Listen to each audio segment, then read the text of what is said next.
minutes, Paul Joseph Watson is joining us because Paul Watson, Kurt Nimmo, and Steve Watson broke the news more than 2 weeks ago that anarchist groups working for the Democratic Party were going to infiltrate Tea Parties and pose as racist. That's now in the AP with the name we fingered, Jason Levin and others.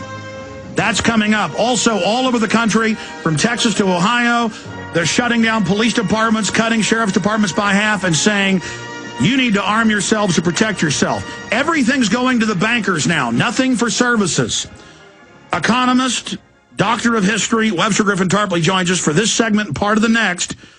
And then I'm going to continue into the news, and then Watson's joining us. But I wanted to get him on about the Kaczynski twins and this mysterious downing Saturday of much of the Polish government's leadership. Is Russia behind it? Is NATO behind it? Or is it a malfunction? We talked to Colonel Schaefer yesterday. He said it looks like dirty work by somebody. And he suspects Russia. The twins had made Russia mad, moving missiles in and things. But also last week, the president said that he was going, and this is also in the New York Times, that he was going to devalue their currency against the euro and start pulling out of the euro. If that happened, the euro would be dead. George Soros said that last week, and boom, the president and much of the leadership dies. Webster Tarpley, what's your take on this?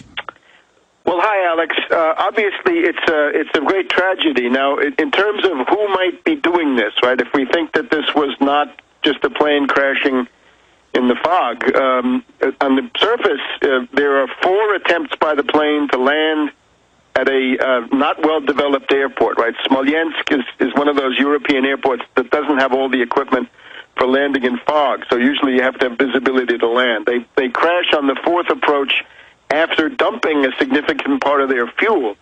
And when the Russians were telling them, don't land here, go to Minsk or go to Moscow and then take some kind of ground transportation. But that, of course, would have made them miss this ceremony at the Katyn forest and the commemoration of the 20,000 Polish officers massacred by Stalin. So, hypothetically, what could it be? This guy Kaczynski is a politician who built his house on Russophobia, on being anti-Russian. He was also anti-German. He picked all kinds of fights with Germany. He was always willing to pull out the tragic past of Poland vis-a-vis Russia, vis-a-vis Germany, when he got into negotiations.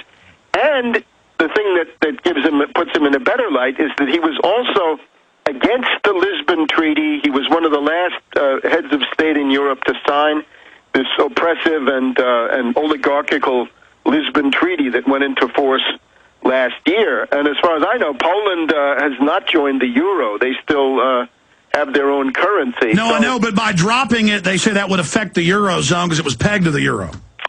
Yes, well, obviously when countries get into difficulty, it's very traditional and very standard to devalue the currency. In other words, if you have some kind of a debt crisis, you can devalue your currency. Most people would say if Greece, for example, were not part of the euro, they would simply devalue the drachma, which doesn't exist anymore, and that would be a way out for them. Devaluing the currency, though, means that the standard of living of the people goes down because they get paid in zloty, and that means they can buy much less. It might mean that exports would be boosted, but the cost of living for the average person goes up. So let's not make anybody a hero about devaluing the zloty. I don't see... Well, I wasn't making him a hero. That's what they said that he was at odds with Europe about. Yeah, sure. So there are two possibilities. One is with Russia. He, of course, has given the Russians a hard time for many, many years.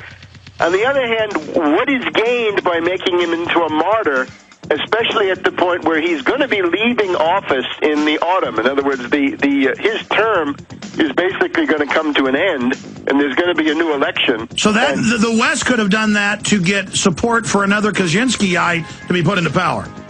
It's possible, but again, he's on his way out, and the next guy is Komarovsky from the Russian point of view. Stay there. Let's finish up.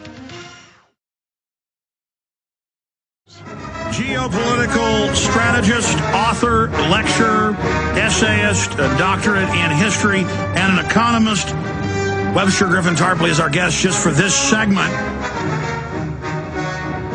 Then I'm going to get into foes of Tea Party movement to infiltrate rallies, pose as racist.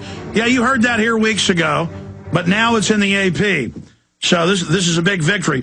But I wanted to finish up with Webster. For those that just joined us, we're talking about the president of Poland, much of the military leadership going down in Russia. 4 attempts to land. They told him, don't land here in heavy fog. So, Webster, you're saying the jury is out. It's a bit suspicious, but it also looks like they were very stubborn.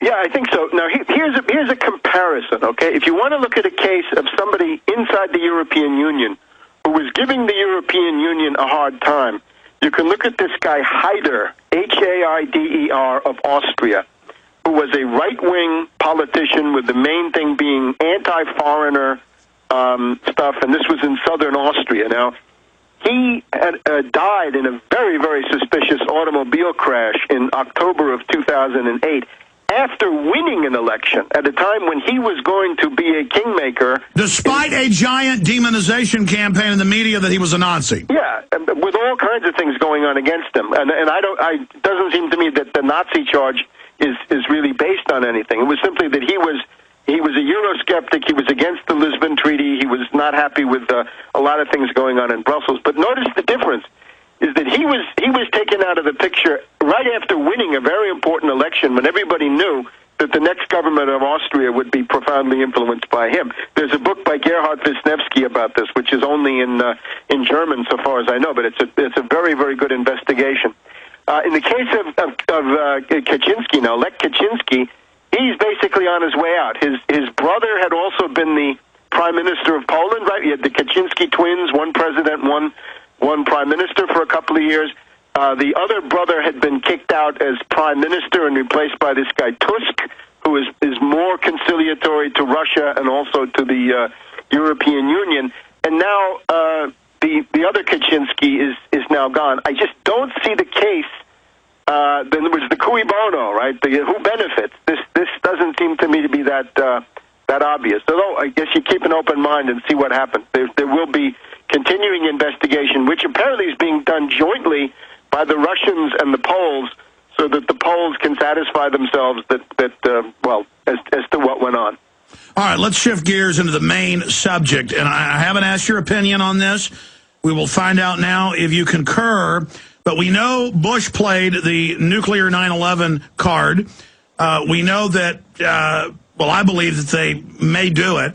Now they've replaced the R with a Q in Iraq to Iran, or they've replaced the Q with an N, and it's the same propaganda. Obama's saying the number one threat is non-state actor terrorism.